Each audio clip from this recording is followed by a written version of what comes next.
Hello बच्चों।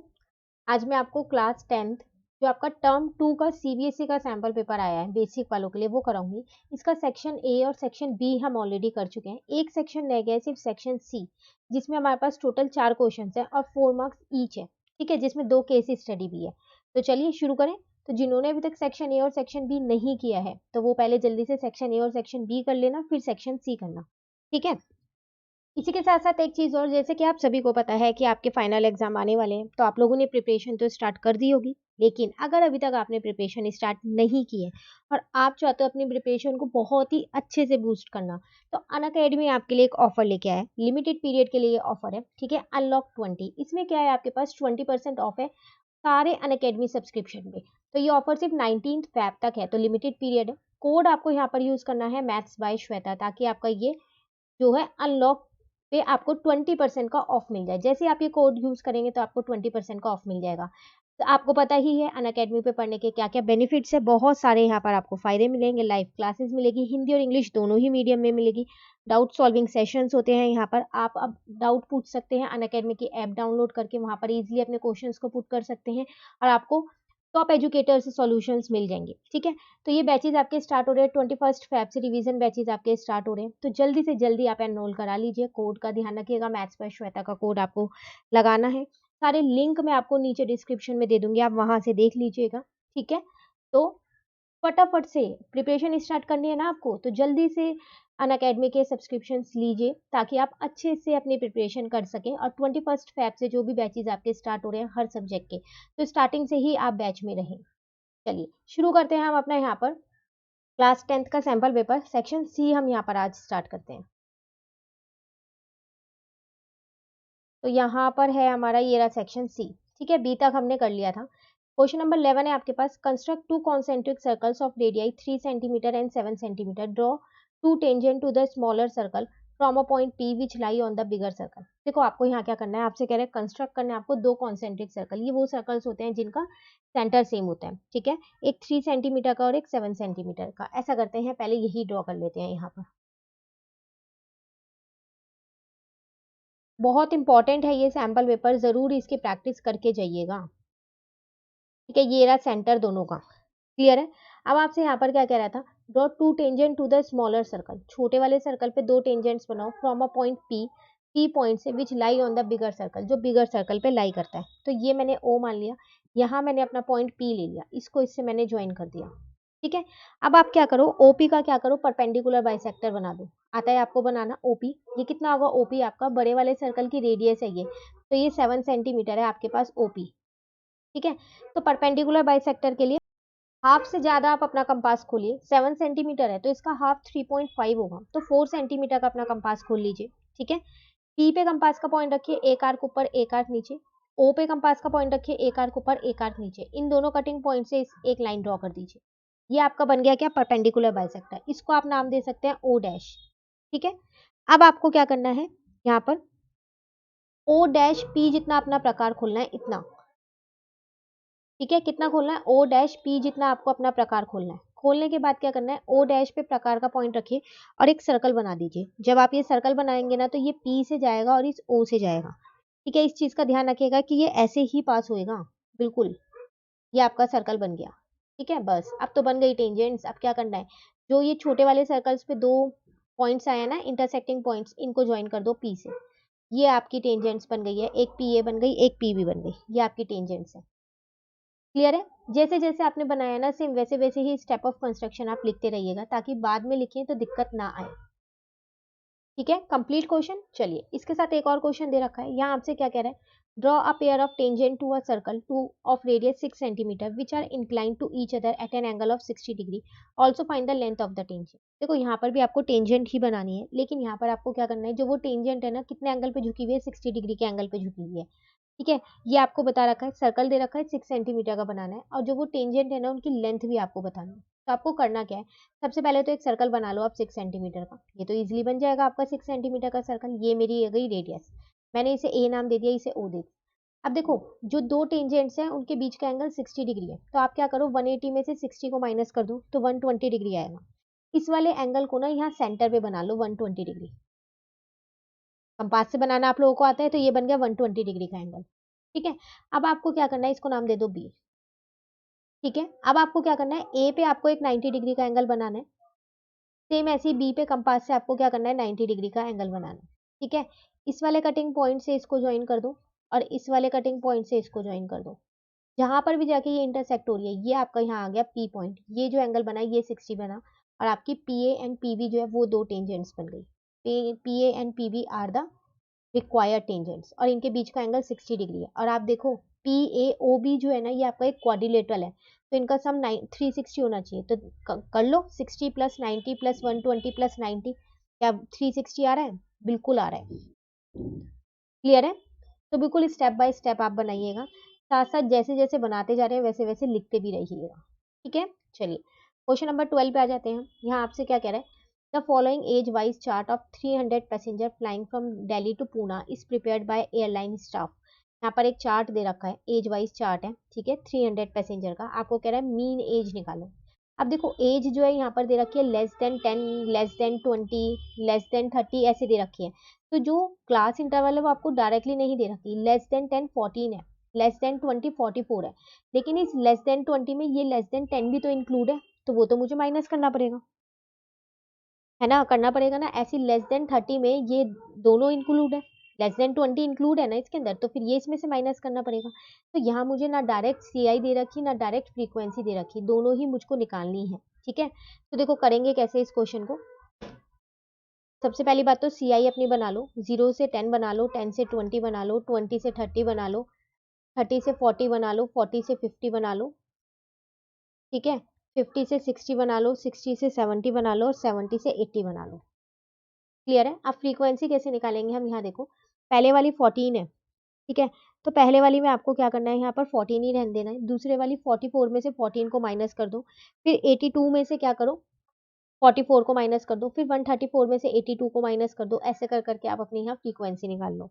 तो frequency आपकी आएगी यहाँ पर 14 आ जाएगी, 30 आ जाएगी, 38 आ जाएगी, 52 आ जाएगी, 50 आ जाएगी, देन 61 आ जाएगी आपके पास, 42 आ जाएगी और उसके बाद लास्ट आपकी 13 आ जाएगी। इन सब का टोटल आपको 300 दे रखा है, क्योंकि 300 पैसेंजर की डिटेल्स आपको दी थी।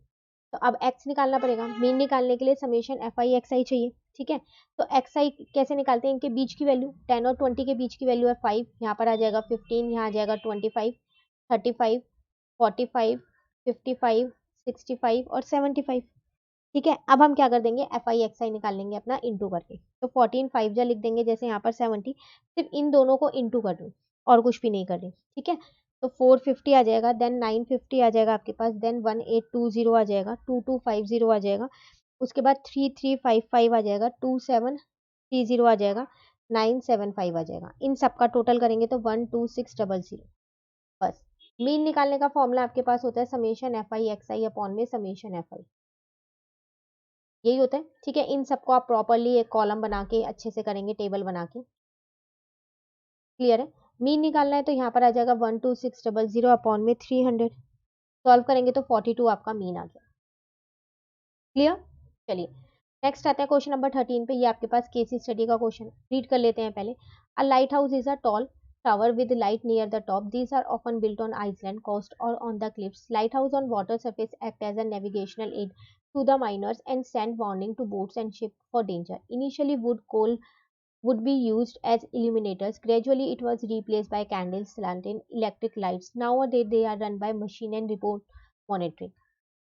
Long Reef Lighthouse of Mumbai was constructed in 1874 to 75. It was approximately 40 meters high and its beam can be seen as a distance of 30 kilometers. A ship and a boat are coming towards a lighthouse from opposite direction. Angle of depression of flashlight from the lighthouse to a boat and the ship are 30 degree and 60 degree respectively.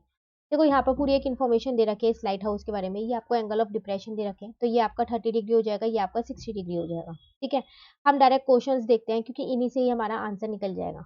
ठीक है, ये आपको ship दे रखा है, एक आपको यहाँ पर बोट दे रखी है। इस लाइट हाउस के पास ये दोनों चीजें आ रही है। कह रहे which of the two boat और the ship is nearer to the lighthouse. बताओ इस लाइट हाउस के पास में कौन है, ज्यादा पास कौन है, बोट है या फिर शिप है। Find the distance from the light house. आपको डिस्टेंस निकालना है लाइट हाउस से इनका। ठीक है, तो डिस्टेंस निकालना है, इसका मतलब आपको क्या निकालना है, पहले तो हम ये निकालें कि कौन ज्यादा पास है, जो ज्यादा पास होगा उसी का डिस्टेंस निकालेंगे। क्लियर है ना। तो अगर मैं इस वाले ट्राइंगल में देखूं ADB में, तो मुझे ये दे रखा है, क्लियर। और एक और चीज, ये मुझे 40 मीटर दे रखी है, लाइट हाउस दे रखा है ना 40 मीटर। तो यहाँ से मैं अपना BD निकाल सकती हूँ ये, क्योंकि इन दोनों की दूरी, जब मैं BD और BC निकालूंगी तभी पता चलेगा कौन ज्यादा पास है। तो पहले मैं BD निकाल रही हूँ। तो उसके लिए हमने क्या किया, यहाँ पर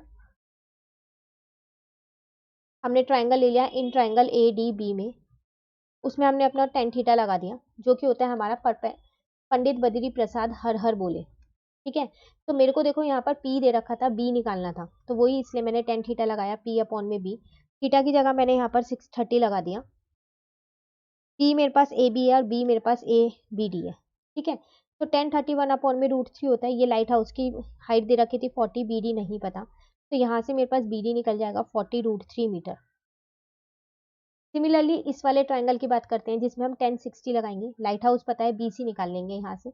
तो इन ट्राइंगल ABC की बात करें अगर हम, तो जो मेरा टेन थीटा होता है वो होता है मेरा P अपॉन में B। तो इसका मतलब 1060 यहाँ पर लगेगा। P का मतलब तो AB है, लेकिन B का मतलब यहाँ पर BC है। 1060 होता है √3, AB मेरे पास 40 है, यहाँ पर आ जाएगा BC। तो BC मेरे पास कितना आ जाएगा, 40 अपॉन में √3 मीटर। तो BD और BC में से अगर हम देखें तो कौन ज़्यादा पास है, तो शिप ज़्यादा पास है, क्योंकि ये BC, इसका जो डिस्टेंस है वो कम है और इसका डिस्टेंस ज़्यादा है ना। 40 अपॉन √3 कम है ना, 40 इंटू √3 ज़्यादा है, तो यहाँ लिख देते हैं thus ship at point C is nearer, ये ज्यादा पास है। अब इसका डिस्टेंस भी निकालना है, मतलब कि BC ही फाइंड करना है, वो हम फाइंड कर चुके हैं, ठीक है। पर इसको थोड़ा सॉल्व कर देते हैं, क्यों, क्योंकि यहाँ पर डिनोमिनेटर में आपके पास क्या है, √3 है। तो इंटू में √3 अपॉन में √3 कर दिया, तो यहाँ आ गया 40 √3 अपॉन में 3 मीटर, ये आपका डिस्टेंस आ गया। क्लियर है फर्स्ट पार्ट। चलिए सेकेंड पार्ट में कह रहा है find the time taken by the boat to reach the lighthouse. अब बोट का बताना है, if it is moving at a rate of 20 kilometre per hour, आपको टाइम बताना है, ठीक है। डिस्टेंस हमें पता ही है क्योंकि हम BD निकाल चुके हैं, BD तो है डिस्टेंस, डिस्टेंस पता है, स्पीड दे दी, टाइम आपको बताना है। तो चलो यहाँ पर करते हैं सेकेंड पार्ट। तो अगर बात करें हम अपने डिस्टेंस की, तो वो हमारे पास था BD, वो हमारे पास था 40 √3 मीटर। स्पीड हमको क्वेश्चन में दे रखी है, लेकिन वो किलोमीटर में दे रखी है, 20 किलोमीटर पर आवर दे रखी है, पर मेरे को जो डिस्टेंस है वो मीटर में दे रखा है, तो मुझे चेंज करना पड़ेगा। टाइम का फॉर्मूला होता है डिस्टेंस अपॉन में स्पीड, ठीक है ना। तो डिस्टेंस मेरे पास आ जाएगा 40 √3, स्पीड मेरे पास आ जाएगा 20। अब किलोमीटर से मीटर में जाने के लिए 1000 से क्या करते हैं, मल्टीप्लाई, मल्टीप्लाई कर दिया। क्लियर है यहाँ तक, इसको इससे काट दिया, 2 आ गया, तो ये आ गया 2 √3 अपॉन में 1000।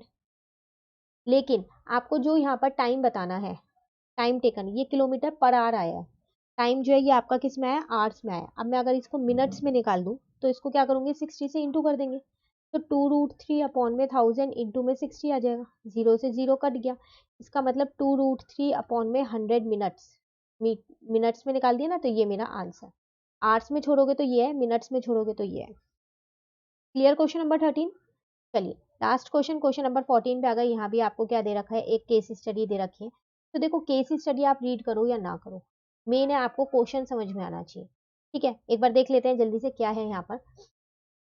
Krishnanagar is a small town in Raya district of West Bengal. Krishnanagar clay dolls are unique in their realism and quality of their finishing. They are created by modeling coils of clay over the mantle frame. The figures are painted in natural colors and their hair is made either by the sheep's wool or jute.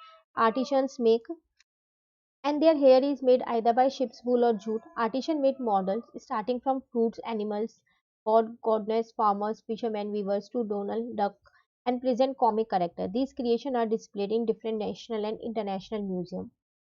Here are few images of some clay dolls of Krishnanagar. देखो यहाँ कृष्णानगर की कुछ dolls आपको दे रखे हैं, जो वहाँ की बहुत फेमस चीजें हैं, ठीक है। अब यहाँ पर आपसे क्या कह रहा है, 4 तरीके की दी है। The ratio of diameter of red spherical apples in doll A, जो ये आपको रेड स्फेरिकल एप्पल्स दे रखे हैं, इनकी रेशियो जो है वो किसके बराबर है, तो डेट ऑफ स्पेरिकल ऑरेंजेस, इस वाली, इन दोनों की रेशियो मुझे दे रखे कितना है, 2:3 है, ठीक है। डॉल 3 में क्या कह रहा है, male doll of blue colour, जो ये वाली डॉल है सिलेंड्रिकल बॉडी है बिल्कुल, एंड स्पेरिकल हेड है, गोल हेड है। Spherical head touch the cylindrical body, ये इसको टच कर रहा है। The radius of both the spherical head and cylindrical body are 3, तो इनकी रेडियस मुझे आर मुझे कितनी दे रखी है, 3 सेंटीमीटर दे रखी है। And the height of cylindrical body, ये मुझे पूरी कितनी दे रखी है, 8 सेंटीमीटर दे रखी है। Based on the above information answer the following question, इन दो क्वेश्चन का आंसर आपको करना है। कह रहा है what is the ratio of the surface area of red spherical apple doll 1 to that of spherical oranges. आपको डायमीटर की रेशियो दे रखी थी, है ना, आपसे क्या कह रहा है सरफेस एरिया की रेशियो निकालो। तो कैसे निकालेंगे यहाँ पर, तो required ratio is equals to में क्या आएगा,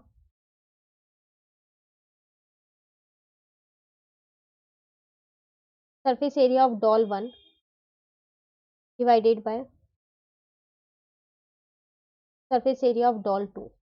ठीक है, तो सरफेस एरिया होता है 4 पाई आर स्क्वायर अपॉन में यहाँ आ जाएगा 4 पाई आर डैश स्क्वायर। क्लियर है, 4 पाई कट गया तो आर स्क्वायर अपॉन में आर डैश स्क्वायर आ गया। अब मुझे यहाँ डायामीटर की रेशियो दे रखी थी दोनों की, तो रेडियस तो मुझको निकालना पड़ेगा। तो डायामीटर की रेशियो कितनी दे रखी थी मुझे, 2:3 दे रखी थी।